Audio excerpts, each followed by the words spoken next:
In response to all this, Washington Governor Bob Ferguson has created what he calls a rapid response team. It's meant to help children if they're separated from parents or guardians who are detained or deported. Let's bring in Libby Dowsett in the newsroom with the details on that. Libby?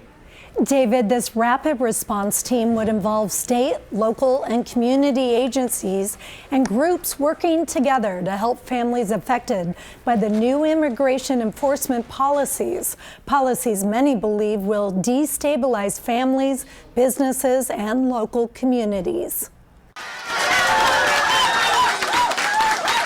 Washington Governor Bob Ferguson's executive order is meant to address what happens to children if their parents or caregivers are detained or deported. It means ripping families apart. It means kids losing their parents. It means business losing their workers. It means communities being significantly altered. We need to be prepared if this were to come to pass. The Trump administration has pledged to carry out the largest deportation operation in American history. Trump directed the Department of Homeland Security to expand its use of expedited removal, which allows immigration officers to deport some people without a hearing. Ferguson signed Executive Order 2504 to try to get ahead of these removals, calling for the creation of a family separation rapid response team within the Department of Children, Youth, and Families.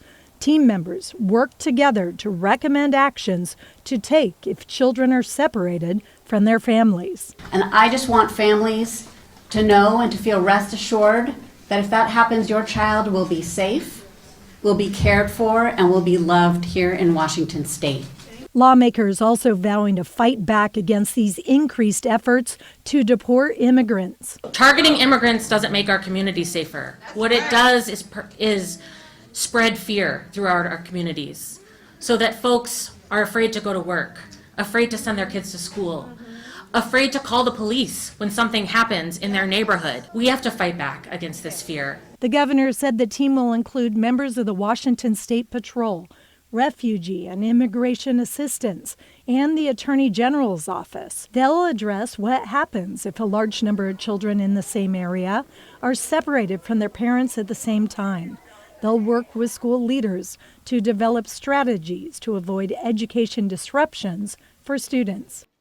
The governor said most importantly, they will open the lines of communication among all those groups to be able to act fast if a child's parents are taken while the student is at school. As for a reaction in Oregon, we are still waiting to hear back from Governor Tina Kotek's office.